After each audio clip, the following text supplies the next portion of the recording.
આપણી સ્કૂલ વતી સૌ વિદ્યાર્થી મિત્રોને જય શ્રી કૃષ્ણ। ધોરણ 11 વિષય એકાઉન્ટ એમાં ભાગ બીજો એમાં ચેપ્ટર નંબર 5 ધંધાકીય એકમોના નાણાકીય કાઉન્સમાં હિસાબી પત્રકો એમાં લેક્ચર નંબર 1 માં સૌ વિદ્યાર્થી મિત્રોનું ઓનલાઈન એજ્યુકેશન સિસ્ટમમાં હાર્દિક સ્વાગત છે। લાસ્ટ આપણે લેક્ચર ત્રીજો લેક્ચર તમે વિડીયો લેક્ચર જોઈ લીધો। ત્રીજો વિડીયો લેક્ચર છે કયા ચેપ્ટરનો હતો તો કે પહેલા ચેપ્ટરનું નામ શું હતું તો કે ભૂલ સુધારણા। ભાગ કેટલામાં હતો તો કે ભાગ બીજો જ હતો। તો તમને એમ થાય કે પહેલું ચેપ્ટર મૂકીને પહેલા ચેપ્ટરમાં 3 જ લેક્ચર ભણ્યા આપણે, પહેલો બીજો અને ત્રીજો આપણો છેલ્લો લેક્ચર હતો। પછી બીજું ચેપ્ટર ઘસારાનું છે, ત્રીજું ચેપ્ટર જોગવાઈઓ અને અનામતોનું છે, ચોથું ચેપ્ટર હુંડીઓનું છે। હુંડીઓ 2 પ્રકારની હોય, લેણી હુંડી અને દેવી હુંડી। અને પાંચમું ચેપ્ટર છે ધંધાકીય એકમોના નાણાકીય પત્રકો। તો તમને એમ થાય જમ્પ મારીને પહેલા ચેપ્ટરમાંથી જમ્પ મારીને પાંચમા ચેપ્ટરમાં કેમ વયા ગયા, એનો જવાબ તમે પીડીએફ મારી વાંચી લીધી હશે। 7 કે 8 પેજની પીડીએફ મેં તમને મોકલી, લેક્ચર નંબર 3ના અંતે તમે પીડીએફ વાંચી લીધી હશે અને હોમવર્ક એ કરી નાખ્યું હશે। એમ માનીને હવે આગળ વધું છું। જે વિદ્યાર્થી પ્રામાણિકતાપૂર્વક હોમવર્ક કરે છે અને બધી ખબર છે આ વાતની, તો હવે આપણે શા માટે બીજું ચેપ્ટર નથી ચલાવવું ઘસારો, શા માટે ત્રીજું ચેપ્ટર ચલાવવું નથી જોગવાઈઓ અનામતો, એ સ્પેશિયલ થિયરીનું ચેપ્ટર છે, અને શા માટે હુંડીઓ નથી ચલાવવું, તો કે એનો જવાબ તમને ચેપ્ટર નંબર 5માં મળી જશે। ચેપ્ટર નંબર 5માં આપણે એની ચર્ચા કરવાની જ છે। તો કે ઘસારો શું છે, જોગવાઈઓ અનામતો શું છે અને હુંડીઓ શું છે। તો આ આપણું 5મું ચેપ્ટર છે ધંધાકીય એકમોના નાણાકીય પત્રકો અથવા હિસાબી પત્રકો। તો 5મું ચેપ્ટર છે, એના પછી આપણે હજી 6 ચેપ્ટર બાકી, પણ 5મું ચેપ્ટર આપણે પૂરું કરીએ પછી નિર્ણય લેવામાં આવશે શું કરવું એ। તો અત્યારે હું તમારી અનુક્રમણિકામાં તમે જોઈ શકો, તમારી અનુક્રમણિકામાં ટોટલ 11 ચેપ્ટર બતાવ્યા છે। કેટલા? 11 ચેપ્ટર। એમાં હું અત્યારે 5મા નંબરના ચેપ્ટર ઉપર છું, ચેપ્ટર નંબર 5માં છું અત્યારે। એનું આ ચેપ્ટર નંબર 5 છે, તો એનું બીજું નામ અહીં ઇંગ્લિશમાં લખ્યું છે financial statements of business organisation એવું લખ્યું છે। ફિનાન્શિયલ સ્ટેટમેન્ટ્સ એટલે નાણાકીય પત્રકો, ગુજરાતીમાં નાણાકીય પત્રકો કહેવાય, અને બિઝનેસ ઓર્ગેનાઇઝેશન એટલે ધંધાકીય એકમ કહેવાય। ઓર્ગેનાઇઝેશન એટલે એકમ। એનું બીજું નામ છે એકાંકી વેપારીના વાર્ષિક હિસાબો, એવું લખ્યું એનું બીજું નામ જુઓ, એકાંકી વેપારીના વાર્ષિક હિસાબો। તમારે બીએની અંદર ઓસીની અંદર આવે છે, વાણિજ્ય વ્યવસ્થાની અંદર એકાંકી વેપારી એટલે શું। પછી એકાંકી વેપારીનું બીજું નામ છે વૈયક્તિક માલિકી। વૈયક્તિક માલિકી એટલે સોલ પ્રોપરાઇટર, જેમાં એક જ વ્યક્તિ ધંધો કરતો હોય એને વૈયક્તિક માલિકી કહેવાય, અથવા એકાંકી વેપારી કહેવાય। એક જ હોય એને એકાંકી વેપારી કહેવાય। ટૂંકમાં ભાગીદારી પેઢી ન હોય, કંપની ન હોય। વાણિજ્ય વ્યવસ્થાના આપણે સ્વરૂપો જોવા જઈએ, એમાં 3 સ્વરૂપો જોવા મળે છે આપણને। એક એકાંકી વેપારીનો ધંધો જોવા મળે છે, એક ભાગીદારી પેઢી જોવા મળે છે, અને એક કંપની જોવા મળે છે, અને એક મલ્ટીનેશનલ કંપની એટલે એક કરતાં વધારે દેશમાં કંપની વિશાળ કાંઈક કામ કરતી હોય એટલે મલ્ટીનેશનલ કંપની બને છે। હવે આ ચેપ્ટરનું નામ ધંધાકીય એકમના નાણાકીય પત્રકો, એનું બીજું નામ એકાંકી વેપારીના વાર્ષિક હિસાબો। વાર્ષિક હિસાબમાં કેટલી વસ્તુ બનાવવાની એની પહેલાં હું તમને જરાક બીજી યાદી આપવા માગું છું। કઈ યાદી? તો કે તમે નામાના મૂળ તત્વો ભાગ 1 ભણ્યા, એની અંદર 10મું ચેપ્ટર કાચું સરવૈયું ભણ્યા। એમાં પહેલા ચેપ્ટરની અંદર આપણને એવું કીધું હતું, છેલ્લે પહેલા ચેપ્ટરની યાદી આપું છું। પહેલા ચેપ્ટરમાં આપણે શું ભણી ગયા તો કે પારિભાષિક શબ્દો ભણી ગયા, યાદ હોય તો એની અંદર એક જગ્યાએ એવું લખ્યું હતું કે હિસાબો તૈયાર કરવાના તબક્કા એટલે સ્ટેપ, 6 સ્ટેપમાંથી પસાર થવું પડે। હિસાબો તૈયાર કરવા હોય તો 6 સ્ટેપમાંથી પસાર થવાનું છે। પહેલાં વ્યવહારની ઓળખ કરવી પડે, એટલે કે વાઉચર એ પહેલો તબક્કો આવે। પછી વાઉચર ઉપરથી તમે હિસાબો લખો છો, યાદ હોય તો હિસાબો લખો એટલે આમ નોંધ લખવી પડે અથવા પેટા નોંધ તૈયાર કરવી પડે। એ પેટા નોંધ તૈયાર થઈ જાય પછી તમારે ખાતા વહીમાં ખતવણી કરવા જવી પડે। ખાતા વહીમાં ખતવણી થઈ જાય, એ તબક્કો પૂરો થઈ જાય પછી ખાતાની બાકી કાઢીને કાચું સરવૈયું તૈયાર કરવું પડે, જે આપણે છેલ્લે કાચું સરવૈયું પહેલા ચેપ્ટર પહેલા ભાગની અંદર આપણે કરી ગયા। કાચું સરવૈયું તૈયાર થઈ જાય, કાચું સરવૈયુંને વર્ષના અંતના હવાલા ધ્યાનમાં લઈને અને છેલ્લો તબક્કો આપણે શું તૈયાર કરવાનો હોય તો કે વાર્ષિક હિસાબો। કોના વાર્ષિક હિસાબો તૈયાર કરવાના છે? ભાગીદારી પેઢીના કે કંપનીના? તો કે ભાગીદારી પેઢીના નહીં, એ 12મા ધોરણમાં આવશે। એકાંકી વેપારીના વાર્ષિક હિસાબો આપણે તૈયાર કરવાના થશે। આ 6થો તબક્કો છે। વાર્ષિક હિસાબો તૈયાર કરવો એ 6થો તબક્કો અને છેલ્લો તબક્કો છે। છેલ્લો તબક્કો છે 11મા ધોરણનો છેલ્લો તબક્કો। તમે વાર્ષિક હિસાબો તૈયાર કરો છો એનો અર્થ એમ થાય આ છેલ્લો તબક્કો છે આપણો 11મા ધોરણનો। અહીંયા એનું ડેસ્ટિનેશન, એનો મુકામ પૂરો થાય। તમે પહેલાં ધંધાકીય વ્યવહાર બન્યો, ધંધાકીય વ્યવહારને તમે ઓળખી લીધો એટલે કે આઈડેન્ટિફાઈ કર્યો, વ્યવહાર આર્થિક છે કે બિન આર્થિક. પછી વ્યવહારમાં સંકળાયેલા બે ખાતા નક્કી કર્યા, પહેલાં ઉધાર અસર, બીજી જમા અસર. પહેલી અસર ઉધાર અસર આપી એટલે ઉધાર થતું ખાતું નક્કી કર્યું. પછી ડન નક્કી કર્યું, તમે જમા અસર પામતું ખાતું નક્કી કર્યું. તો આ બે ખાતા તમે નક્કી કર્યા પછી એને આધારે તમે પેટા નોંધમાં નોંધ કરી, એટલે કે રોકડ મેળમાં નોંધ કરો છો. રોકડ મેળ એટલે રોકડ ખાતું જ છે, રોકડ મેળ એટલે રોકડ આમ નોંધ જ કહેવાય. પછી તમે ખરીદ નોંધ, પેટા નોંધ, ખરીદ પરત નોંધ, વેચાણ પરત નોંધમાં નોંધ કરી. એ પછી તમે એ થઈ જાય એટલે ખાસ આમ નોંધમાં નોંધ કરી. આ બધી પેટા નોંધમાં નોંધ કર્યા પછી તમે એની ખાતા વહીમાં જરૂરી ખાતા ખોલ્યા એટલે આપણું ચેપ્ટર નંબર 9 ખાતા વહી ખતવણી, લેઝર એન્ડ પોસ્ટિંગ એ પૂરું કર્યું એટલે ખાતા દોર્યા, ખાતામાં ખતવણી કરી, ખતવણી કરીને એમાં સરવાળા બાદબાકી કરીને એટલે બંધ કરીને બાકી કાઢીને તમે કાચા સરવૈયામાં લઈ આવ્યા. કાચું સરવૈયું એ પત્રક છે, ખાતું નથી, આપણે એવું સાબિત કરી દીધું. અને કાચા સરવૈયાની બંને બાજુનો સરવાળો સરખો કરી દીધો. કાચું સરવૈયું તૈયાર થઈ ગયું એટલે એ આપણું 5મા નંબરનો સ્ટેપ પૂરો થયો. આપણે 6 સ્ટેપમાંથી પસાર થવાનું છે. આ છેલ્લો એટલે છઠ્ઠો તબક્કો છે. છેલ્લો એટલે છઠ્ઠો તબક્કો વાર્ષિક હિસાબનો આવે છે, જેને ફાઇનલ અકાઉન્ટ્સ કહેવામાં આવે છે. Final accounts of sole proprietor. જૂના સિલેબસની અંદર આવું નામ હતું. જૂના સિલેબસમાં આ ચેપ્ટર હતું જ, એકાંકી વેપારીના વાર્ષિક હિસાબ એવું લખ્યું હતું. પણ નવો સિલેબસ 2016માં આવ્યો ત્યારે એને નામ ફેરવી નાખ્યું. ચેપ્ટર નંબર 5નું નામ આપી દીધું ધંધાકીય એકમોના નાણાકીય પત્રકો અથવા હિસાબી પત્રકો નામ આપી દીધું. હકીકતે એ જૂનું જ છે, એકાંકી વેપારીના વાર્ષિક હિસાબો જ છે, જેને વૈયક્તિક માલિકીના વાર્ષિક હિસાબો કહેવાય. આ ચેપ્ટરમાં તમારે કેટલી વસ્તુ તૈયાર કરવાની? તો કે 3 વસ્તુ તૈયાર કરવી. વાર્ષિક હિસાબમાં 3 વસ્તુ તૈયાર કરવાની આવે. કેટલી? 3. 1 વેપાર ખાતું, જેને ઇંગ્લિશમાં ટ્રેડિંગ અકાઉન્ટ કહેવાય. નંબર 2 નફા નુકસાન ખાતું, જેને ઇંગ્લિશમાં પ્રોફિટ એન્ડ લોસ અકાઉન્ટ કહેવાય, P&L એકાઉન્ટ કહેવાય. અને નંબર 3 પાકું સરવૈયું, જેને ઇંગ્લિશમાં બેલેન્સ શીટ કહેવાય, BS બેલેન્સ શીટ. P&L એટલે પ્રોફિટ એન્ડ લોસ અકાઉન્ટ એટલે નફા નુકસાન ખાતું, અને ટ્રેડિંગ અકાઉન્ટ એટલે વેપાર ખાતું. ટ્રેડ એટલે વેપાર, વેપાર ઉપરથી વેપાર ખાતું એવો શબ્દ બન્યો. વાર્ષિક હિસાબમાં તમારે 3 વસ્તુ તૈયાર કરવાની છે. ફરી વખત, એક વેપાર ખાતું, નફા નુકસાન ખાતું અને નંબર 3 પાકું સરવૈયું. આ 3 વસ્તુ તમારે શીખવાની. ત્રણેયના તમને નમૂના આપવામાં આવશે.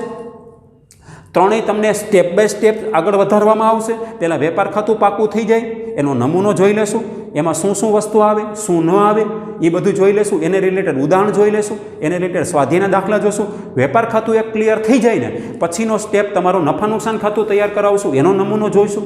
એમાં કઈ વસ્તુ આવે, કઈ વસ્તુ ન આવે એ જોઈ લેશું. એના દાખલા કરશું, ઉદાહરણ કરશું. અને પછી પાકું સરવૈયું તમને બેલેન્સ શીટનો નમૂનો આપવામાં આવશે, સ્પેસિમેન. એમાં કઈ વસ્તુ આવે, કઈ વસ્તુ ન આવે. પછી એને રિલેટેડ તમને એવું ઉદાહરણ આપવામાં આવશે. અને પછી એને લઈને સ્વાધ્યાયના દાખલા આપીને પછી એવા દાખલા ચાલુ થશે કે જેમાં એક આરે તમારે 3 વસ્તુ તૈયાર કરવાનું હોય. વેપાર ખાતું પ્લસ નફા નુકસાન ખાતું પ્લસ પાકું સરવૈયું બરાબર વાર્ષિક હિસાબો. વાર્ષિક હિસાબો બરાબર શું તૈયાર કરવાનું હોય? વાર્ષિક હિસાબમાં 3 વસ્તુ તૈયાર કરવાની હોય. ફરી વખત યાદી આપું. વાર્ષિક હિસાબો બરાબર વેપાર ખાતું પ્લસ નફા નુકસાન ખાતું પ્લસ પાકું સરવૈયું બરાબર વાર્ષિક હિસાબો. વાર્ષિક હિસાબમાં કેટલી વસ્તુ બનાવવાની હોય? તો કે 3 વસ્તુ. વેપાર ખાતું બનાવવાનું, નફા નુકસાન ખાતું બનાવવાનું, પાકું સરવૈયું, એને જ વાર્ષિક હિસાબો કહેવાય. બીજું, આ ચેપ્ટર તમારા માટે અત્યંત મહત્વનું ગણાશે. કેમ? 12મા ધોરણમાં તમારે ભાગીદારી પેઢીના વાર્ષિક હિસાબ ભણવાના છે. પહેલા ભાગની અંદર બીજું ચેપ્ટર આવે છે. અને બોર્ડમાં 11 માર્કનો દાખલો પૂછાય. કેટલા માર્કનો? 11 ગુણનો દાખલો પૂછાય. 12મા ધોરણમાં 11 ગુણનો દાખલો પૂછાય. નિબંધ પ્રકારનો દાખલો ચેપ્ટર કહેવાય. તેમાં એન્ટ્રી દીઠ તમને માર્ક આપવાના છે. બોર્ડવાળા તમને એન્ટ્રી દીઠ માર્ક આપે છે. આવી રીતે આમ રાઇટ થતા જશે. આવી રીતે આ એન્ટ્રી જેટલી સાચી પડશે એ એન્ટ્રી દીઠ તમને માર્ક આપે છે. તો આપણે અહીં 11 માર્કનો દાખલો જ ગણશું. 11મા ધોરણનો આપણે એકાંકી વેપારી જે આપણે ભણીએ છીએ એનો દાખલો મારે તમને પૂછવો છે લોકલ એક્ઝામમાં. એ પણ 11 માર્કનો દાખલો જ આવશે. કેટલા માર્કનો? 11 માર્કનો દાખલો. 11 માર્કનો દાખલો આવશે. પણ 11મા ધોરણમાં 3 જ વસ્તુ તૈયાર થાય છે. વેપાર ખાતું પ્લસ નફા નુકસાન ખાતું પ્લસ પાકું સરવૈયું. જ્યારે 12મા ધોરણમાં 5 થી 6 વસ્તુ તૈયાર કરવી પડે. કેમ કે અહીંયા ભાગીદારી પેઢી છે. ભાગીદારી પેઢીમાં તમે બટ નેચરલી સહેજે તમને ખબર હોય કે એક કરતાં વધારે હોય એટલે ભાગીદારો 2 હોય, 3 હોય, 4 હોય ભાગીદારો હોય એટલે ભાગીદારના મૂડી ખાતા પણ ખોલવા પડે. કેમ કે વ્યક્તિગત વ્યવહારો નોંધવા માટે. તો હવે આપણે 12મા ધોરણની દ્રષ્ટિએ ધ્યાનમાં રાખીને આ ચેપ્ટરને આપણે અભ્યાસક્રમમાં આગળ વધારવાનો છે. તો મારે તમને એવી રીતે આ બધું સેટ ભણાવવાનું થશે કે 12મા ધોરણમાં તમને પાછું કામ લાગશે. 12મા ધોરણમાં બીજું જ ચેપ્ટર આવશે. પહેલા ભાગની અંદર બીજું જ ચેપ્ટર ભાગીદારી પેઢીના વાર્ષિક હિસાબો, 11 માર્ક. તો હવે આપણે પેજ નંબર 106 ઉપર છો અત્યારે તમારે ટેક્સ્ટ બુકમાં પેજ નંબર 106 ઉપર આપણે પહેલાં થિયરિકલ તરફ આગળ વધીએ છીએ. એની અંદર પેજ નંબર 106 ઉપર કેટલા પોઈન્ટમાં એને વેચી નાખ્યું તો કે 10 પોઈન્ટમાં આ ચેપ્ટરને વેચેલું છે. ઉપર લખ્યું ચેપ્ટર નંબર 5, નામ છે ધંધાકીય એકમો અને નાણાકીય હિસાબી પત્રકો, ઇંગ્લિશમાં લખ્યું financial statements of business organisation. એમાં 10 પોઈન્ટ છે અને 10 પોઈન્ટ જેવા પૂરા થાય એટલે સ્વાધ્યાય આવી જશે. તમને એમ થાય સાહેબ આમાંથી અમારે કેટલી વસ્તુ નથી કરવાની, તો મોસ્ટ ઓફ તમારે આમાંથી બધી વસ્તુ કરવાની જ થશે. એટલા માટે કે આ ચેપ્ટર પાછું 12મા ધોરણમાં આવવાનું જ છે, પણ ખાલી ટાઇટલ બદલે છે, એકાંકી વેપારીને બદલે ભાગીદારી પેઢી થઈ જાય છે. તો ભાગીદારી પેઢીના વાર્ષિક હિસાબો તૈયાર કરવા હોય તો એકાંકી વેપારીના વાર્ષિક હિસાબો એના માટે પગથિયું છે, એના માટે પહેલું સ્ટેપ છે, ફાઉન્ડેશન છે, પાયો છે. તો એ ફાઉન્ડેશન ભરાઈ જાય એટલે એની ઉપર તમે પગ મૂકીને અને હવે આગળ વધી શકશો 12મા ધોરણમાં ભાગીદારી પેઢીના વાર્ષિક હિસાબો તૈયાર કરવા તરફ. તો જુઓ 10 પોઈન્ટ છે. પ્રસ્તાવના, બીજું નાણાકીય પત્રકો, ત્રીજું વેપાર ખાતું, ચોથું નફા નુકસાન ખાતું, પાંચમું વેપાર ખાતા અને નફા નુકસાન ખાતા વચ્ચેનો તફાવત, નંબર 6 નફાના પ્રકારો, નંબર 7 પાકું સરવૈયું, નંબર 8 કાચા સરવૈયા અને પાકા સરવૈયાની તુલના કરવાની છે, નંબર 9 હવાલા અને નંબર 10 વાર્ષિક હિસાબો તૈયાર કરવાના ઉદાહરણો, અને છેલ્લે સ્વાધ્યાય તૈયાર કરવાનું છે. તો કેટલા મુદ્દા નથી કરવાના એ પછી આપણે આજે શરૂઆત કરવી છે. પહેલો લેક્ચર છે તો થિયરિકલની ચર્ચા, પહેલાં ફાઉન્ડેશન પાયો તૈયાર કરવો પડે. તો શું કહેવા માગે છે એનું પહેલાં આપણે વર્ણન કરી લઈએ, પછી આપણે આગળ વધીએ. એ હવે હું તમને આગળ જતાં જણાવીશ. તો પ્રસ્તાવનામાં શું લખ્યું તો કે ધંધો, પેજ નંબર 106 ઉપર છું. દરેક વિદ્યાર્થી વાંચવાની ટેવ પાડશે. દરેક વિદ્યાર્થી પાસે પેન્સિલ હોવી જોઈએ. હું ટીક માર્ક કરાવું, અંડરલાઇન કરાવું, કોઈ વસ્તુ લખાવું, કાઉન્સ કરાવું, ત્યારે તમારે કાઉન્સ કરતો જવાનો છે. એટલા માટે તમને MCQ VSQમાં કામ લાગશે. તો જુઓ, ટૂંકમાં આ એક વર્ણનાત્મક પ્રકારનું ચેપ્ટર કહી શકાય. ગુજરાતીમાં શુદ્ધ ગુજરાતીમાં કહીએ તો નિબંધ પ્રકારનું ચેપ્ટર કહી શકાય, હેવી ચેપ્ટર કહી શકાય. 11 માર્કનો એક દાખલો આવે સીધો તમારી વાર્ષિક પરીક્ષામાં. 11 માર્કનો દાખલો મૂકવામાં આવે. 12મા ધોરણમાં છે એમ જ અહીંયા 11મા ધોરણમાં ગણવાનું છે. તો પ્રસ્તાવના છે, ઇંગ્લિશમાં એને ઇન્ટ્રોડક્શન કહેવાય. તો પ્રસ્તાવનામાં શું કહે છે, નંબર 1 ઉપર પેજ નંબર 106 ઉપર પ્રસ્તાવના છે. તો પ્રસ્તાવનામાં કીધું કે ધંધો એ નફાના હેતુથી કરવામાં આવતી ખાલી જગ્યા પ્રવૃત્તિ છે. અંડરલાઇન કરો. ધંધો એ શું છે? ધંધો એટલે એકમ, ધંધાકીય એકમ. ધંધાકીય એકમ એ શું છે તો કે એ નફાના હેતુથી, કયા હેતુથી આર્થિક પ્રવૃત્તિ કરીએ છીએ તો કે નફાના હેતુથી. નફો વર્ષને અંતે થયો કે નહીં જાણવું પડે કે નહીં. આથી ધંધાકીય એકમમાં વર્ષ દરમિયાન આર્થિક વ્યવહારો થાય છે. આપણે પહેલા ભાગની અંદર પહેલા ચેપ્ટરમાં, બીજા ચેપ્ટરમાં, ત્રીજા ચેપ્ટરમાં, ચોથા ચેપ્ટરમાં ભણી ગયા કે ધંધાકીય વ્યવહાર થાય છે. એમાં આર્થિક વ્યવહાર છે કે બિન આર્થિક તેને પહેલાં આઈડેન્ટિફાઈ કરો, ઓળખી લ્યો. તો કે આર્થિક વ્યવહાર થાય એનું જ આપણે નામું લખીએ છીએ, બિન આર્થિક વ્યવહારનું નામું લખી શકતા નથી. ધંધાના આર્થિક વ્યવહારો થાય તેની હિસાબોમાં સૌપ્રથમ આમ નોંધ કે પેટા નોંધમાં નોંધ થાય છે. અંડરલાઇન કરો. આર્થિક વ્યવહાર થાય એની નોંધ ક્યાં કરીએ છીએ? અંડરલાઇન કરો. તો કે આમ નોંધ કે પેટા નોંધમાં નોંધ કરીએ છીએ. કાં રોકડ મેળમાં, રોકડ વ્યવહાર હોય તો રોકડ મેળમાં નોંધ કરી. દરેક વેપારી રોકડ મેળ રાખે જ છે. મહિનાનો ભેગો રાખે, મહિનાના અંતે એ બંધ કરે એટલે ખબર પડે રોકડ સિલક કેટલી આવી, રોકડ સિલક કેટલી ગઈ અને અંતમાં કેટલી રોકડ પડી છે. પછી ઉધાર ખરીદી હોય, માલની ઉધાર વેચાણ હોય, ખરીદ પરત હોય, વેચાણ પરત હોય, એના માટે આપણે માલની પેટા નોંધ રાખીએ છીએ. તે પછી આપણે ખાસ આમનોંધ ચોપડો રાખીએ છીએ. ભૂલ સુધારણા માટે આપણે જોયું, 3 લેક્ચરમાં જોયું કે ભૂલ સુધારણા કયા ચોપડામાં કરવામાં આવે છે? ખાસ આમનોંધના ચોપડામાં કરવામાં આવે. ખાસ આમનોંધ એ શું છે? પેટા નોંધનો એક પ્રકાર છે. ટૂંકમાં આમનોંધ કે પેટા નોંધમાં થાય છે. આમનોંધ અને પેટા નોંધ પરથી આમનોંધ લખાઈ જાય, પેટા નોંધ લખાઈ જાય, એના પરથી યોગ્ય ખાતામાં ખતવણી કરીને પછી ખાતા દોરવામાં આવે છે. આપણે ખાતા વહી ખતવણીના ચેપ્ટરમાં 7 લેક્ચર જોયા, યાદ હોય તો 7 લેક્ચર પૂરા કર્યા ખાતા વહી ખતવણીના ચેપ્ટરમાં, ચેપ્ટર નંબર 9માં. એમાં મેં છેલ્લે ખાતા આપણે બંધ કરતા શીખા, યાદ છે? ખાતામાં 3માંથી 1 બાકી આવે, ઉધાર બાકી આવે, અથવા ખાતાની જમા બાકી આવે, અથવા ખાતું સરભર થાય. ખાતાની આખરની બાકી શોધવામાં આવે છે. આખરની બાકી એટલે ઉધાર બાકી અથવા જમા બાકી અથવા તો ખાતું સરભર. દરેક ખાતાની આખરની બાકીને આધારે કાચું સરવૈયું તૈયાર કરવામાં આવે છે. આપણે કાચો સરવૈયો 10મું ચેપ્ટર ભણી ગયા પહેલા ભાગની અંદર. દરેક ખાતાની આખરની બાકીને વિગતમાં ક્યાં નામે લખવામાં આવે છે? તો કે બાકી આગળ લઈ ગયા નામે લખવામાં આપણે આવું ભણી ગયા. તો કે આખરની બાકીને આધારે શું તૈયાર કરવામાં આવે છે? અંડરલાઇન કરો. કાચું સરવૈયું તૈયાર કરવામાં આવે છે. તો વાર્ષિક હિસાબો એ કયા સ્ટેજ પછી તૈયાર થાય? તો કે કાચા સરવૈયા પછી તૈયાર થાય છે. પહેલાં તમારે કાચું સરવૈયું તૈયાર કરવું જ પડે. કાચા સરવૈયામાં ઉધાર બાકી અને જમા બાકીનો સરવાળો સરખો આવે છે. એ પણ આપણે જોઈ લીધું ચેપ્ટર નંબર 10માં. કાચું સરવૈયું એ પત્રક છે, કાચું સરવૈયું એ ખાતું નથી, પત્રક છે. અને કાચા સરવૈયાની ઉધાર બાકીનો સરવાળો અને જમા બાકીનો સરવાળો કેવો હોય? હંમેશા સરખો જ હોય. આમનોંધનો બંને ખાનાનો સરવાળો સરખો સમાન હોય. ખાતા પણ દોર્યા આપણે, ખાતાનો બંને ખાનાનો સરવાળો, ખાનામાં બંને બાજુનો સરવાળો સરખો હોય. તો કાચા સરવૈયાની બંને બાજુ ઉધાર બાકીનો સરવાળો અને જમા બાકીનો સરવાળો સરખો જ આવે. તો ગાણિતિક દ્રષ્ટિએ હિસાબો સાચા છે એમ આપણે કહેવાય. એટલે મેથેમેટિકલી દ્રષ્ટિએ કોઈ એરર નથી, ગણિતની દ્રષ્ટિએ કોઈ એરર રહી નથી, એવું આપણે ભૂલ સુધારણા નોંધમાં પણ જોયું. હિસાબી ભૂલોના પ્રકાર જોયા, યાદ હોય તો. હિસાબી ભૂલોના 2 પ્રકાર છે. કાચા સરવૈયાને ધ્યાનમાં રાખીને, કાચા સરવૈયાને અનુસરીને કાચા સરવૈયાને અસર ન કરતી ભૂલો, એમાં 5 ભૂલ જોઈ. અને કાચા સરવૈયાને અસર ન કરતી ભૂલ, એમાં 4 ભૂલ આવે છે. હિસાબમાં કાચું સરવૈયું તૈયાર કર્યા બાદ, આપણે કાચું સરવૈયું તૈયાર થઈ ગયા બાદ એના બાદના તબક્કાને વાર્ષિક હિસાબોનો તબક્કો કહેવાય. તમને એમ પૂછવામાં આવે એબી વિભાગમાં, અંડરલાઇન કરી લેજો. કાચું સરવૈયું તૈયાર કર્યા બાદ, કાચું સરવૈયું તૈયાર કર્યા બાદનો તબક્કો કયો છે? વાર્ષિક હિસાબો. કાચું સરવૈયું તૈયાર કર્યા બાદનો તબક્કો વાર્ષિક હિસાબોનો તબક્કો કહેવાય છે. હિસાબી વર્ષના અંતે ધંધાના આખા વર્ષના નફા નુકસાનનું પરિણામ જાણવા માટે, હિસાબી વર્ષના અંતે આપણે નફો કે નુકસાન જાણવું પડે કે નહીં? પ્રોફિટ ઓર લોસ. પ્રોફિટ એટલે નફો, લોસ એટલે નુકસાન, ખોટ. તો વર્ષના અંતે નફો થયો કે ખોટ ગઈ જાણવું પડે કે નહીં? દરેક વેપારી જાણવાનો પ્રયત્ન કરે કે નહીં? તમે માર્કેટમાં કોઈ પણ વેપારીને પૂછો તો વર્ષને અંતે એવું જાણે કે નહીં કે મારે નફો થાય છે કે ખોટ થાય છે? તો વર્ષને અંતે નફા કે નુકસાનનું પરિણામ જાણવા માટે, ધંધાની આર્થિક સ્થિતિ જાણવા માટે વાર્ષિક હિસાબો તૈયાર કરવામાં આવે છે.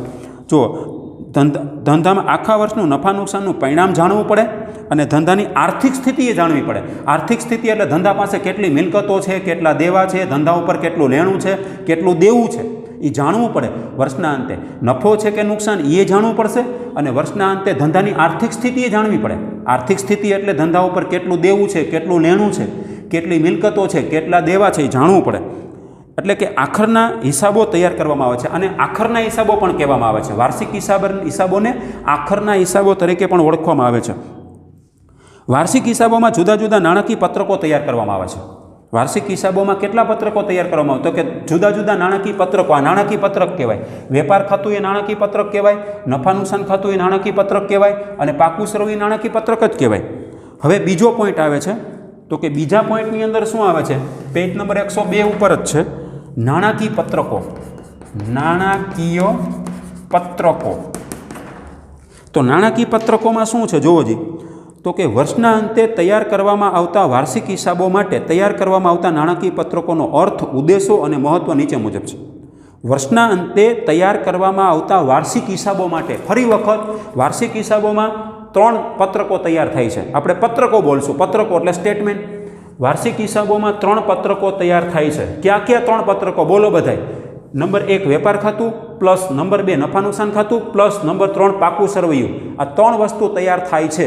3 નમૂના જોવા પડશે અને 3 પછી દાખલા ગણવા પડશે.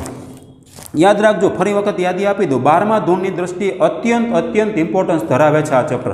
એટલે હજી જો એલર્ટ ન થયા હોય તો એલર્ટ થઈ જવાનું છે 5મા ચેપ્ટરની અંદર, કેમ કે 12મા ધોરણની અંદર તમારે આવે છે. નાણાકીય પત્રકો એટલે કે વાર્ષિક હિસાબો તૈયાર કરવામાં આવતા નાણાકીય પત્રકોનો અર્થ જોઈ લેશું. આ નાણાકીય પત્રકો તૈયાર કરવાના છે 3, એનો અર્થ જોઈ લેશું, એના ઉદ્દેશો જોઈ લેશું, એટલે એના ઓબ્જેક્ટ શું છે, અને એનું ઇમ્પોર્ટન્સ જોશું. તો પહેલાં તો નાણાકીય પત્રકોનો અર્થ જોઈ લઈએ આપણે. તો કે નાણાકીય પત્રકો ધંધાકીય એકમની વિગતવાર નાણાકીય પરિસ્થિતિ દર્શાવતો વ્યવસ્થિત રીતે તૈયાર કરેલ અહેવાલ છે. અહેવાલ એટલે રિપોર્ટ. મોટી મોટી કંપનીઓ હોય ને, આપણે કંપનીનું તો અત્યારે વિચારવાનું જ નથી. આપણે પહેલા સ્ટેપની અંદર જ છીએ, એટલે કે એકાંકી વેપારી છે. પહેલું પગથિયું છે. પહેલું પગથિયું કોઈ દી કંપની ન બને. ધીરુભાઈ અંબાણીએ કોઈ દી ડાયરેક્ટ કંપનીનું નહોતું વિચાર્યું. પહેલાં એને નાના પાયા ઉપર ધંધો કર્યો હતો. નાના પાયા ઉપર ધંધો કરવો એટલે એકાંકી વેપારી ઉપર હતા. એકાંકી વેપારીમાંથી પછી આગળ જતા પાર્ટનરશિપને, આગળ જતા કંપનીનું વિચાર્યું. કંપની એ મોટો સ્વરૂપ છે, વિશાળકાય સ્વરૂપ છે. તો પહેલાં તમારે શું કરવું પડે? તો કે પહેલાં ધંધાકીય એકમની નાણાકીય પરિસ્થિતિ દર્શાવતો વ્યવસ્થિત રીતે તૈયાર કરેલ અહેવાલ છે. પ્રણાલિકાગત રીતે નાણાકીય પત્રકોમાં મૂળભૂત રીતે, પ્રણાલિકાગત એટલે આપણે ભાષામાં ટ્રેડિશનલ એટલે જૂનું, આપણે વર્ષોથી જે હાલ્યું આવતું ને એને ટ્રેડિશનલ કહેવાય. ટ્રેડિશનલી એટલે કે પ્રણાલિકાગત રીતે નાણાકીય પત્રકોમાં મૂળભૂત રીતે નીચેના બે પત્રકોનો સમાવેશ થાય છે. એક વેપાર અને નફા નુકસાન ખાતું, એ લોકો ભેગું રાખે છે. એક વેપાર અને નફા નુકસાન ખાતું અને નંબર 2 પાકું સરવૈયું. એમાં અ અને બ લખે છે. વેપાર અને નફા નુકસાન ખાતું છે તો કે ધંધાકીય એકમના આખા વર્ષના હિસાબી સમયગાળા દરમિયાનના કમાયેલ નફા કે નુકસાનનું પરિણામ દર્શાવે છે. શું છે આ વેપાર અને નફા નુકસાન ખાતું? શું દર્શાવે છે તો કે આખા વર્ષ દરમિયાન આપણે શું કમાણા, તો કે ધંધાકીય એકમમાં આપણે કેટલું કેટલું કમાણા, એટલે કે ધંધાકીય એકમની વિગતવાર ધંધાકીય એકમના આખા વર્ષ દરમિયાન એટલે હિસાબી સમયગાળા દરમિયાન. હિસાબી સમયગાળો હંમેશા 12 માસનો હોય છે. 1 એપ્રિલથી વર્ષ ચાલુ થશે અને 31 માર્ચે વર્ષ પૂરું થશે. હિસાબી સમયગાળા દરમિયાનના કમાયેલ એટલે અર્નિંગ, કમાયેલ નફા કે નુકસાનનું પરિણામ દર્શાવે છે. કોણ? વેપાર અને નફા નુકસાન ખાતું આપણને શું દર્શાવે છે? આખા વર્ષ દરમિયાન આપણે કમાયેલ નફો કે નુકસાનનું પરિણામ દર્શાવે છે. એટલે વેપાર નફા નુકસાન ખાતા પરથી આપણને શું જાણવા મળે તો કે નફો કે નુકસાન જાણવા મળે. અને બીજા નંબર ઉપર લખ્યું છે બ, પાકું સરવૈયું. એટલે આ પાકું સરવૈયું જેને બેલેન્સ શીટ કહેવામાં આવે છે, BS, તો કે ધંધાકીય એકમની આર્થિક સ્થિતિ દર્શાવતું પત્રક છે. અંડરલાઇન કરો.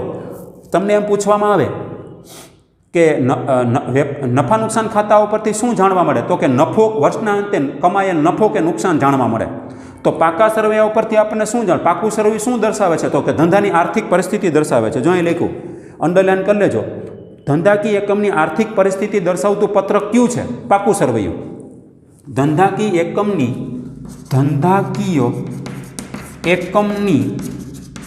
આર્થિક પરિસ્થિતિ દર્શાવતું પત્રક એટલે પાકું સરવૈયું. યાદ રાખજો, ધંધાકીય એકમની આર્થિક પરિસ્થિતિ દર્શાવતું પત્રક એટલે પાકું સરવૈયું. ઓકે, યાદ રાખજો. અને વર્ષને અંતે નફો કે નુકસાન દર્શાવતું પત્રક એટલે નફા નુકસાન ખાતું અને વેપાર નફા નુકસાન ખાતું ભેગું. હવે નાણાકીય પત્રકોના ઉદ્દેશો જોઈ લઈએ. પહેલાં નાણાકીય પત્રકોનો અર્થ જોયો, એમાં વેપાર નફા નુકસાન ખાતાનો અર્થ, અને બ, પાકા સરવૈયાનો અર્થ. પછી બીજો મેઇન પોઈન્ટ છે નાણાકીય પત્રકોના ઉદ્દેશો. ઉદ્દેશો પૂરો થઈ જાય ને એટલે નાણાકીય પત્રકોનું મહત્વ આવશે, જે સામેના પેજ નંબર 107 ઉપર છે. હવે નાણાકીય પત્રકોના ઉદ્દેશોને ઇંગ્લિશમાં ઓબ્જેક્ટિવ કહેવાય. Objectives of financial statement. તો દરેક વિદ્યાર્થી પેજ નંબર 106 ઉપર બીજો પોઈન્ટ હું વાંચું છું, શાંતિથી સાંભળો. દરેક નાણાકીય પત્રક તૈયાર કરવાના ઉદ્દેશો અલગ અલગ હોય છે. દરેક નાણાકીય પત્રક છે ને એ તૈયાર કરવાના ઉદ્દેશો અલગ અલગ છે. આ ઉદ્દેશો પ્રાપ્ત કરવા માટે વેપાર ખાતું, નફા નુકસાન ખાતું અને પાકું સરવૈયું એમ 3 નાણાકીય પત્રકો તૈયાર કરવામાં આવે છે. અંડરલાઇન કરી લેજો. આ ઉદ્દેશો પ્રાપ્ત કરવા હોય ને આપણે, તો એ પ્રાપ્ત કરવા માટે આપણે 3 વસ્તુ તૈયાર કરવાની. વેપાર ખાતું પ્લસ નફા નુકસાન ખાતું પ્લસ પાકું સરવૈયું, એમ 3 નાણાકીય પત્રકો, 3 ફિનાન્શિયલ સ્ટેટમેન્ટ. ફિનાન્શિયલ સ્ટેટમેન્ટ એટલે નાણાકીય પત્રકો તૈયાર કરવામાં આવે છે. આ નાણાકીય પત્રકોના મુખ્ય ઉદ્દેશો નીચે મુજબ છે. તો ઉદ્દેશો છે ને રોમનમાં એ 4 સુધી બતાવે છે. તો નંબર 1, ધંધાકીય એકમનો કાચો નફો કે કાચી ખોટ જાણવા. બરાબર યાદ રાખજો, ધંધાકીય એકમનો આપણે કાચો નફો કે કાચી ખોટ જાણવી છે. શું જાણવું છે? ધંધાકીય એકમનો કાચો નફો કે કાચી ખોટ જાણવા. કાચો નફો કે કાચી ખોટ, અહીંથી શરૂઆત કરી છે. યાદ રાખજો, કાચો નફો ત્યાંથી શરૂઆત કરી, જેને ઇંગ્લિશમાં ગ્રોસ પ્રોફિટ કહેવાય. ગ્રોસ એટલે કાચો. તમારે પહેલાં કાચો નફો કે કાચી ખોટ જાણવાનો પ્રયત્ન કરીશું. ધંધાકીય એકમને, એમાં રોમનમાં 1 રીડ કરું છું, શાંતિથી સાંભળો. ધંધાકીય એકમને જે તે હિસાબી સમયમાં કેટલો કાચો નફો કે કાચી ખોટ ગઈ છે તે જાણવા માટે વેપાર ખાતું બનાવવામાં આવે છે. અંડરલાઇન કરી લેજો. વેપાર ખાતું શા માટે બનાવવામાં આવે છે? બોલો, વેપાર ખાતું શા માટે બનાવવામાં આવે છે? તો કે ધંધાકીય એકમને જે તે હિસાબી સમયમાં કાચો નફો કે કાચી ખોટ થઈ છે, કેટલો કાચો નફો કે કાચી ખોટ થઈ તે જાણવા માટે વેપાર ખાતું તૈયાર કરવામાં આવે છે. પહેલા નંબર ઉપર આપણે કીધું હતું, કયું તૈયાર કરશું? વેપાર ખાતું. શા માટે વેપાર ખાતું તૈયાર કરવામાં આવે છે? તો કે ધંધાકીય એકમમાં જે તે હિસાબી સમયમાં, જે તે હિસાબી સમય એટલે હિસાબી સમય તમને લખી દઉં. દાખલા તરીકે 1/4/2017 થી 31/3/2018 આ મેં તમારી સામે જે સમયગાળો લખ્યો છે ને એ 12 માસ લખ્યા, 12 માસ અથવા 1 વર્ષ લખ્યું છે. હિસાબી સમયગાળો હંમેશા કેટલા સમયનો હોય છે બોલો બધાય? 12 માસનો. 1 એપ્રિલથી સ્ટાર્ટ થાય અને પછીના વર્ષે 2018માં 31 માર્ચે પૂરો થાય છે. 1 એપ્રિલથી શરૂઆત થતી હોય આને નાણાકીય વર્ષ કહેવાય. 1 એપ્રિલથી શરૂઆત થાય અને પછીના વર્ષે નાણાકીય વર્ષ 31 માર્ચે પૂરું થાય. નાણાકીય વર્ષ એપ્રિલથી ચાલુ થાય અને 31 માર્ચે પૂરું થાય. તો આ હિસાબી સમયગાળા દરમિયાન જે તે હિસાબી સમયગાળા દરમિયાન જે તે હિસાબી સમયમાં કેટલો કાચો નફો કે કેટલી કાચી ખોટ ગઈ છે તે જાણવા માટે વેપાર ખાતું તૈયાર કરવામાં આવે છે. નંબર 2, ધંધાકીય એકમનો ચોખ્ખો નફો કે ચોખ્ખી ખોટ જાણવા માટે. નંબર 2 ઉપર શું કરશું આપણે? નંબર 2 ઉપર ચોખ્ખો નફો કે ચોખ્ખી ખોટ જાણવા માટે શું બનાવશું આપણે? તો કે નફા નુકસાન ખાતું. વેપાર ખાતું શા માટે બનાવીએ છીએ બોલો બધાય? તો કે કાચો નફો કે કાચી ખોટ જાણવા માટે. નફા નુકસાન ખાતું શા માટે બનાવીએ છીએ? તો કે ચોખ્ખો નફો કે ચોખ્ખી ખોટ જાણવા માટે. ટૂંકમાં ધંધાકીય એકમનો ચોખ્ખો નફો કે ચોખ્ખી ખોટ દર્શાવતા ખાતાને નફા નુકસાન ખાતું કહેવાય. અંડરલાઈન કરજો.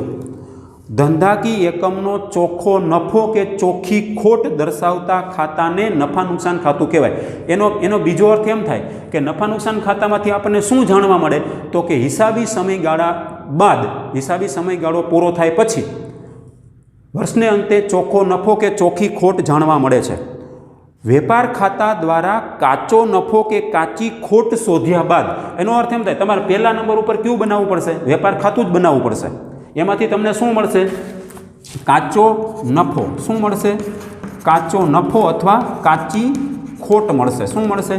કાચો નફો કે કાચી ખોટ શોધ્યા બાદ ધંધાના અન્ય ખર્ચા અને અન્ય આવકો ધ્યાનમાં લઈને, ધંધાના અન્ય અધર્સ ઇન્કમ અને અધર્સ એક્સપેન્ડિચર, અન્ય ખર્ચા અને અન્ય આવકો ધ્યાનમાં લઈ અને નફા નુકસાન ખાતા દ્વારા ચોખ્ખો નફો કે ચોખ્ખી ખોટ શોધવામાં આવે છે. નફા નુકસાન ખાતા દ્વારા આપણને શું શોધવામાં આવે છે? ચોખ્ખો નફો કે ચોખ્ખી ખોટ શોધવામાં આવે છે. યાદ રાખજો, નફા નુકસાન ખાતામાંથી આપણને ચોખ્ખો નફો કે ચોખ્ખી ખોટ જાણવા મળે છે. ટૂંકમાં ધંધાકીય એકમની કામગીરીનું નાણાકીય પરિણામ એટલે નફા નુકસાન પરિણામ દર્શાવે છે.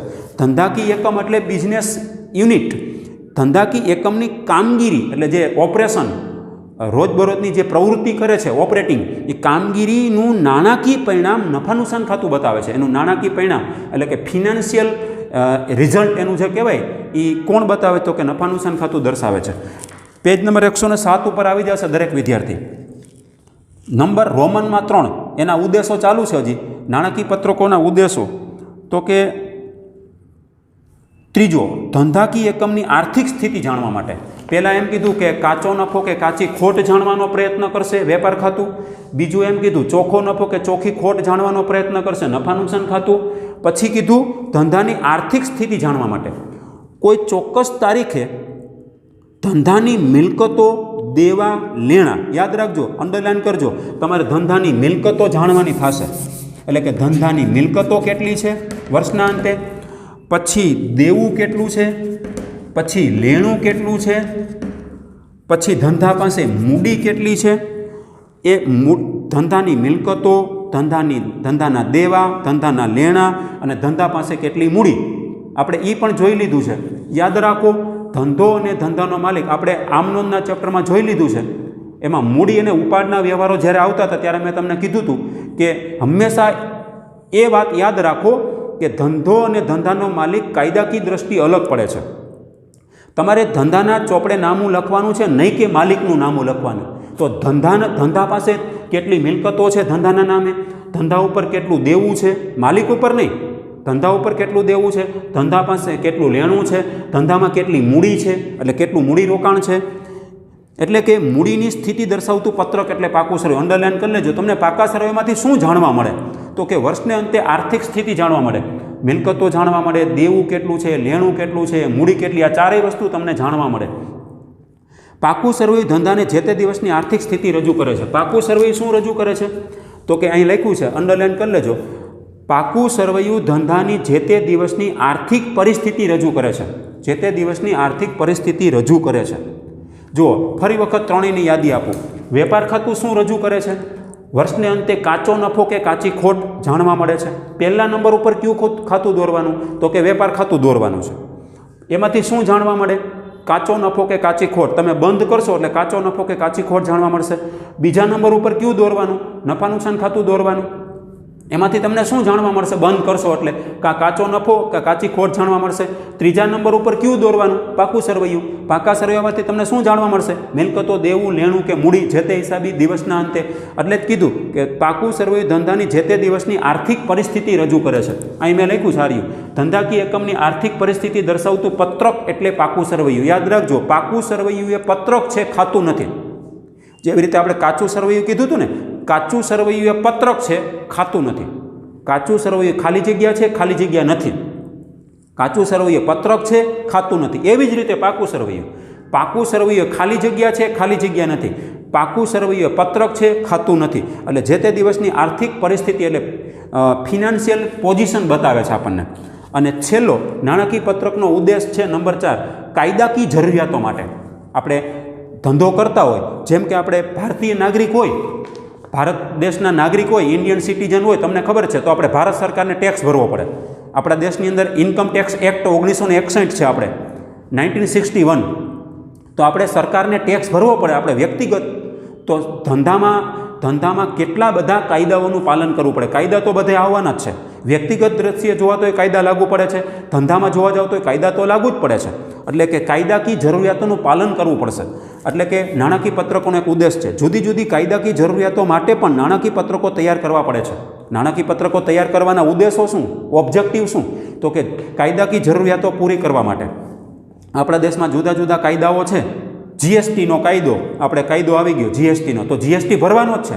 તમે ખરીદી કરવા જાઓ જીએસટી લાગવાની છે કોઈ પણ વસ્તુ. તો કાયદાકીય જરૂરિયાતો પૂરી કરવી પડશે. એ જરૂરિયાતો જો પૂરી કરવી હોય ને તો તમારે નાણાકીય પત્રકો પ્રિપેર કરવા પડે. પ્રિપેર એટલે કે તૈયાર કરવા પડે. એટલે કે આ ત્રણેય વસ્તુ નાણાકીય પત્રકો તૈયાર કરવા પડે. વેપાર ખાતું, નફા નુકસાન ખાતું, પાકું સરવૈયું. નોંધ, વેપાર ખાતું અને નફા નુકસાન ખાતું પત્રક સ્વરૂપે પણ તૈયાર કરવામાં આવે છે. પણ આપણે પત્રક સ્વરૂપે તૈયાર કરશું નહીં. એ કંપનીના વાર્ષિક હિસાબો બનતા હોય ને ત્યારે વાર્ષિક હિસાબો 3 બનાવી શકાય. એકાંકી વેપારીના વાર્ષિક હિસાબો તૈયાર કરી શકાય, ભાગીદારી પેઢીના વાર્ષિક હિસાબો તૈયાર કરી શકાય અને કંપનીના વાર્ષિક હિસાબો તૈયાર કરી શકાય. ત્રણેય આપણી પાસે હિસાબી ધંધાકીય એકમના સ્વરૂપો છે. તો કોના 11માં કેના કરશો? તો કે માત્ર એકાંકી વેપારીના વાર્ષિક હિસાબો તૈયાર કરવાના પૂછાય. 12મા ધોરણમાં ભાગીદારી પેઢીના વાર્ષિક હિસાબો આવશે પ્લસ કંપનીના વાર્ષિક હિસાબો આવે છે. 12મા ધોરણમાં 2 આવે છે. ભાગીદારી પેઢી આવે અને કંપની સ્વરૂપે આવી જાય છે. બેયના વાર્ષિક હિસાબો 12મા ધોરણમાં બનાવવાના અને 11મા ધોરણમાં એકાંકી વેપારના વાર્ષિક હિસાબો તૈયાર કરવાના. હવે ત્રીજો આપણો મેઇન પોઈન્ટ આવે છે. એના પછી આ નાણાકીય પત્રકોમાં એમ કે નાણાકીય પત્રકોનું મહત્ત્વ આવે છે. તો નાણાકીય પત્રકોનું મહત્ત્વ છે ને એ એટલું બધું આપણે આ ચેપ્ટરમાં ઇમ્પોર્ટન્સ નથી ધરાવતું. પોઈન્ટ નંબર 3 છે ને નાણાકીય પત્રકો મહત્ત્વ, એની ખાલી હું તમને પોઈન્ટ કહી દઉં છું. એમાં ડીપમાં જવાની જરૂર નથી. તમારે ફેરબુકમાં ઉતારવાની જરૂર નથી. એ દાખલામાં ક્યાંય આવવાનું જ નથી. 11મા ધોરણનો દાખલો કરશો એકાંકી વેપારી કે ભાગીદારી પેઢીના, એમ ક્યાંય આવવાનું જ નથી. તો કે મહત્ત્વ કોને માટે છે? તો કે ટૂંકા ગાળાના લેણદારો માટે. આપણો બિઝનેસ ધંધો જે કરીએ છીએ એમાં જેની પાસેથી આપણે ઉધાર માલની ખરીદી કરીએ છીએ ટૂંકા ગાળા માટે, મહિનો દી, 2 મહિના, 45 દિવસ, એ લેણદારો માટે આ વાર્ષિક હિસાબો મહત્ત્વના ધરાવે. પછી બીજું લાંબા ગાળાના લેણદારો માટે. લાંબા ગાળાના એટલે બેંકમાંથી તમે લોન લેવા જાઓ છો ને, એ લાંબા ગાળાના લેણદારો કહેવાય. પછી વર્તમાન રોકાણકારો માટે એટલે ઇક્વિટી શેર હોલ્ડરો માટે. એ તો કંપનીની વાત છે. કંપની હોય તો કંપનીમાં આપણે રોકાણ કરવું હોય ઇક્વિટી શેરમાં, તો આપણે વિચારીએ કે નહીં એના પાછલા વર્ષોના નફો નુકસાન જાણવું પડે કે નહીં, કે કંપની પાસે કેટલી મૂડી છે, કેટલી મિલકતો, કેટલું દેવું, કેટલું લેણું. પછી ભાવિ રોકાણકારો માટે, માનો કે મેં કોઈ કંપનીમાં ક્યાંય રોકાણ કર્યું જ નથી, મારે રોકાણ કરવું છે, તો હું ભાવિ રોકાણકાર કહેવાય, ટેન્ટેટિવ કહેવાય. પછી સંચાલન કરવા માટે ઉપયોગી છે. પછી કર્મચારીઓ માટે ઉપયોગી છે. પેજ નંબર 108 ઉપર કરવેરાના સત્તાધિકારીઓ એટલે ટેક્સ ઓથોરિટી કહેવાય એને. તો જે કરવેરા આકારણી કરે છે, એસેસમેન્ટ કરે છે, એ કરવેરાના સત્તાધિકારી કહેવાય, ઓથોરિટી કહેવાય, એને માટે ઉપયોગી છે. પછી ગ્રાહકો માટે ઉપયોગી છે. પછી સરકાર માટે નાણાકીય પત્રકોનું મહત્ત્વ છે, ગવર્મેન્ટ માટે. પછી સંશોધકો એટલે સામાન્ય રીતે પીએચડી કરતા હોય સ્ટુડન્ટ, જે ડૉક્ટર ઓફ ફિલોસોફીનું ભણતા હોય, તો એને માટે પણ ઉપયોગી છે. ત્યાર પછી જાહેર જનતા માટે એટલે પબ્લિક માટે પણ ઉપયોગી છે. નાણાકીય પત્રકોનું મહત્ત્વ ટોટલ 11 મુદ્દામાં બતાવે છે. પણ એ તમારે ક્યાંય લખવાના આવશે નહીં, કેમ કે દાખલામાં કે એની જરૂરિયાત જ નહીં પડે, એ બાયપાસ થઈ જાય છે. એટલે પેજ નંબર 107 અને 108 ઉપર તમે પૂગી ગયા. એમાં મુદ્દા નંબર 4 કાચું સરવૈયું અને નાણાકીય પત્રક એવું લખ્યું છે. તો મેં અહીંયા કાચું સરવૈયું અને નાણાકીય પત્રક એવું લખ્યું. જુઓ તો આપણે કાચું સરવૈયું તો ભણી ગયા. ક્યાં ભણી ગયા? તો કે પહેલા ભાગની અંદર 10મું ચેપ્ટર ભણી ગયા. એમાં 2 લેક્ચર મેં લીધા હતા, યાદ હોય તો કાચું સરવૈયું ભણી ગયા. એને આધારે હવે કાચા સરવૈયાને આપણે યાદ કરવાના છે. જુઓ જ અહીંયા તો કાચું સરવૈયું છે ને, તો કે કાચું સરવૈયું અને નાણાકીય પત્રકો મેં લખ્યું છે. કાચા સરવૈયાની બાકીઓ 2 હોય છે. કઈ કઈ બાકીઓ? ઉધાર બાકીઓ અને જમા બાકીઓ છે. કાચા સરવૈયાની બાકીઓ ઉધાર બાકીઓ અને જમા બાકીઓ. કેમ કે તમે ખાતા બંધ કર્યા હશે, ખાતાની બાકી કાઢી હશે, ખાતાની બાકી કાં ઉધાર બાકી આવી હશે અથવા જમા બાકી આવી હશે અથવા ખાતું સરભર થયું. 3માંથી એક સ્થિતિ થઈ હશે. સરભર ખાતું હોય એને તો કાચા સરવૈયામાં લખી ન શકાય. કાચા સરવૈયામાં એવી જ બાકી લખી શકાય જેની ઉધાર બાકી આવી હોય, કોઈ ખાતાની જમા બાકી આવી હોય. તો ઉધાર બાકી અને જમા બાકી જો અહીંયા લખે છે, કાચા સરવૈયાની ઉધાર બાકી અને જમા બાકીઓ. તો હું રીડ કરું છું, શાંતિથી સાંભળો. કાચા સરવૈયામાં દર્શાવેલ ઉધાર બાકીઓ અને જમા બાકીઓનું વર્ગીકરણ કરીને વાર્ષિક હિસાબોના જુદા જુદા અંગો, આ વાર્ષિક હિસાબોના અંગો છે. વાર્ષિક હિસાબોના જુદા જુદા અંગો વેપાર ખાતું, નફા નુકસાન ખાતું અને પાકા સરવૈયામાં નિયમો આધારિત યોગ્ય સ્થાને દર્શાવવામાં આવે છે. આ બધી જે બાકીઓ હોય ને કાચા સરવૈયામાં, ટૂંકમાં ખાતાના નામ, એ આપણે વાર્ષિક હિસાબમાં યોગ્ય સ્થાને દર્શાવવામાં આવે છે. કાચા સરવૈયામાં તમામ ખાતાઓની બાકીઓ દર્શાવવામાં આવે છે. કાચું સરવૈયું એટલે શું? તમામ ખાતા બંધ કરી દેવાના, આખા વર્ષના જે ખાતા વહીમાં હશે એ બંધ કરી દેવામાં આવે છે. પછી વેપાર ખાતા અને નફા નુકસાન ખાતાને લગતી બાકીઓના ખાતા બંધ કરીને વેપાર અને નફા નુકસાન ખાતાને લગતી બાકીઓના ખાતા બંધ કરી વેપાર ખાતે અને નફા નુકસાન ખાતે નોંધવામાં આવે છે, જેને આખર નોંધો કહેવામાં આવે છે. એક શબ્દ આવે છે આખર નોંધો. આ આખર નોંધો શબ્દ છે ને આપણે ભાગ 1માં ખાસ આમનોંધના ચેપ્ટરમાં આવે છે. આખર નોંધો અને ક્લોઝિંગ એન્ટ્રી કહેવામાં આવે છે. તેની ચર્ચા પણ હવે પછી આપણે કરીએ. આખર નોંધો એટલે શું હવે પછી આગળ જતાં હું સમજાવીશ. પાકા સરવૈયાને લગતી બાકીઓ પાકા સરવૈયામાં દર્શાવાય છે. પાકા સરવૈયાને લગતી બાકીઓ પાકા સરવૈયામાં દર્શાવાય છે. કાચા સરવૈયાની બાકીઓ 2 પ્રકારની છે. કઈ કઈ બાકીઓ? તો કે ઉધાર બાકીઓ છે અને જમા બાકીઓ છે. આ બાકીઓની અસર નીચે પ્રમાણે આપવામાં આવી છે. કાચા સરવૈયાની 2 બાકીઓ હોય છે, 2 પ્રકારની, એક ઉધાર બાકીઓ અને બીજી જમા બાકીઓ. તો કે જુઓ જે નીચે લખ્યું, આ બાકીઓની અસર નીચે પ્રમાણે આપવામાં આવે છે. તો જુઓ ઉધાર બાકી હોય કાચા સરવૈયામાં, જે ઉધાર બાકી હોય એ ક્યાં લઈ જવામાં આવે છે? તો કે વેપાર ખાતાની ઉધાર બાજુ અથવા નફા નુકસાન ખાતાની ઉધાર બાજુ અથવા પાકા સરવૈયામાં મિલકત લેણા બાજુ. બરાબર યાદ રાખજો, આ 3માંથી એક જગ્યાએ લઈ જવામાં આવે છે. ઉધાર બાકી ઉધાર બાજુ જાય, આટલું યાદ રાખી લેવાનું. કાચા સરવૈયાની ઉધાર બાકી ઉધાર બાજુ જાય, કાં વેપાર ખાતામાં ઉધાર જાય, ન્યા ન જાય તો અથવા નફા નુકસાન ખાતામાં જાય ઉધાર બાજુ, નફા નુકસાન ખાતામાં ઉધાર બાજુ ન જાય તો પાકા સરવૈયામાં મિલકત લેણા બાજુ જાય. આ 3માંથી એક જગ્યાએ જાય તો કાચા સરવૈયાની ઉધાર બાકી વેપાર ખાતામાં ઉધાર બાજુ જાય અથવા નફા નુકસાન ખાતામાં ઉધાર બાજુ જાય અથવા મિલકત લેણા બાજુ, પણ એક જગ્યાએ જ જાય, તઈની જગ્યાએ ન જાય. એવી રીતે કાચા સરવૈયાની જમા બાકીઓ હોય એ પણ એવી જ રીતે અહીં વેપાર ખાતું, નફા નુકસાન ખાતું, પાકું સરવૈયું. તો વેપાર ખાતાની 2 સાઈડ હોય છે, ઉધાર બાજુ અને જમા બાજુ. નફા નુકસાન ખાતાને 2 સાઈડ હોય, ઉધાર બાજુ અને જમા બાજુ. પણ પાકું સરવૈયું એ તો પત્રક છે એટલે એને ખાતું નથી, એને મિલકત લેણા અને મૂડી દેવા એવી સાઈડ હોય છે. તો જુઓ કાચા સરવૈયાની જમા બાકીઓ ક્યાં જાય? વેપાર ખાતાની જમા બાજુ જાય અથવા ન્યા ન જતા હોય તો ક્યાં જાય? નફા નુકસાન ખાતાની જમા બાજુ જાય. નફા નુકસાન ખાતામાં જમા ન જાય તો ક્યાં જાય? છેલ્લો પાકા સરવૈયામાં મૂડી દેવા બાજુ જાય. પાકા સરવૈયાની મિલકત લેણા બાજુ, પાકા સરવૈયાની મૂડી દેવા બાજુ. નફા નુકસાન ખાતાની ઉધાર સાઈડ, નફા નુકસાન ખાતાની જમા બાજુ. વેપાર ખાતાની ઉધાર બાજુ, વેપાર ખાતાની જમા બાજુ. નફા નુકસાન ખાતાની ઉધાર બાજુ, નફા નુકસાન ખાતાની જમા બાજુ. પાકા સરવૈયાની મિલકત લેણા સાઈડ, પાકા સરવૈયાની મૂડી દેવા સાઈડ. આની ઉપરથી એવું સાબિત એક તો થઈ જાય છે કે કાચા સરવૈયાની જે ઉધાર બાકી છે ને એ ઉધાર બાજુ જાય, કાચા સરવૈયાની જે જમા બાકીઓ છે ને એ જમા બાજુ જાય. આટલું તમારે યાદ રાખવાનું. ઉધાર બાકી ઉધાર બાજુ જાય, જમા બાકી જમા બાજુ જાય. બીજું એ જાણવા મળે છે કે મિલકત લેણા સાઈડ છે ને એ ઉધાર સાઈડ કહેવાશે આપણી. યાદ રાખજો, મિલકત લેણા સાઈડ એ ઉધાર સાઈડ કહેવાશે. ઉધાર સાઈડ એટલું યાદ રાખજો. વાર્ષિક હિસાબો તૈયાર કરતી વખતે મિલકત લેણા એટલે પાકા સરવૈયાની વાત કરું છું, એમાં મિલકત લેણા બાજુ હોય ને એ ઉધાર સાઈડ કહેવાય, અને પાકા સરવૈયાની જે મૂડી દેવા સાઈડ છે ને એ કઈ સાઈડ કહેવાય? જો આ ઉધાર સાઈડ કહેવાતી હોય ને મિલકત લેણા, તો મૂડી દેવા કઈ સાઈડ કહેવાય? જમા સાઈડ કહેવાય. કઈ સાઈડ કહેવાય? મૂડી દેવા જમા સાઈડ કહેવાય અને મિલકત લેણા ઉધાર સાઈડ કહેવાય. કેમ કે કાચું સરવૈયા ખાતું તો નથી, ઉપર ખાતું એવું નહીં લખાય, એને બે બાજુઓ હોય છે, બે સાઈડ હોય છે, મૂડી દેવા અને મિલકત લેણા. એનો નમૂનો આવશે ત્યારે હું તમને સમજાવીશ. હવે નીચે નોંધ લખી છે કે આ તમામ બાકીઓની વિગતો વેપાર ખાતા, નફા નુકસાન ખાતા અને પાકા સરવૈયાના નમૂનામાં હવે પછી સમજાવવામાં આવેલ છે. આના પછી જ્યારે આપણે એનો નમૂના જોશું, ત્રણેયના આપણે નમૂના જોવાના છે. પેજ નંબર 109 ઉપર વેપાર ખાતું ચાલુ કરી દીધું છે ને, તો વેપાર ખાતું ધીમે ધીમે તમને સમજાવવામાં આવશે અને પછી એનો નમૂનો સમજાવવામાં આવશે, પછી એનો દાખલો કરાવવામાં આવશે. પહેલાં વેપાર ખાતું ક્લિયર કરી નાખવામાં આવશે, પછી જ આપણે નફા નુકસાન ખાતામાં એન્ટર થવાનું છે, પછી જ આપણે પાકા સરવૈયામાં એન્ટર થશું. તો હવે આ ત્રણેય વસ્તુની આપણે આગળ જતાં પેજ નંબર 109 ઉપર ચર્ચા કરવાની, જે આપણે લેક્ચર નંબર 2માં ચર્ચા કરશું. તો વિદ્યાર્થી મિત્રો, આપણો આ ચેપ્ટર નંબર 5 છે, એમાં લેક્ચર નંબર 1 છે.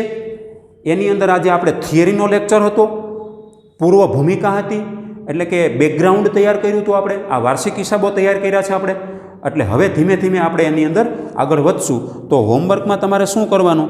તો કે હોમવર્કમાં છે ને, આજે મેં તમને જે સમજાવ્યું છે એ તમારે વાંચવાનું છે. પેજ નંબર 106 ઉપર, 107 ઉપર, 108 ઉપર, એટલું તમારે 3 પેજ તમારે વાંચી નાખવાના છે. 2 વાર વાંચવાના. કેટલી વાર? 2 વાર વાંચી નાખવાના. પેજ નંબર 106, 107 અને 108 વાંચવાના છે. અને લખવાનું હશો ને એ હું તમને PDF સ્વરૂપે મોકલી આપીશ. એટલું રફકામમાં તમારે લખવાનું થશે, અથવા તો ફેરબુકમાં ઉતારવાનું થશે. હું તમને લખીને આપી દઈશ PDF. એટલે PDF તમે વાંચશો, તમને PDF મળશે. લેક્ચર નંબર 1 મળશે, વિડીયો લેક્ચર 1, એટલે તમને ભેગી PDF એ મળશે. તો એની અંદર જે લખેલું હોય એ રીતે તમારે ફોલોઅપ થઈ જવાનું છે. તો આજનો આપણો આ લેક્ચર નંબર ચેપ્ટર નંબર 5માં લેક્ચર નંબર 1 અહીં પૂર્ણ કરીએ છીએ.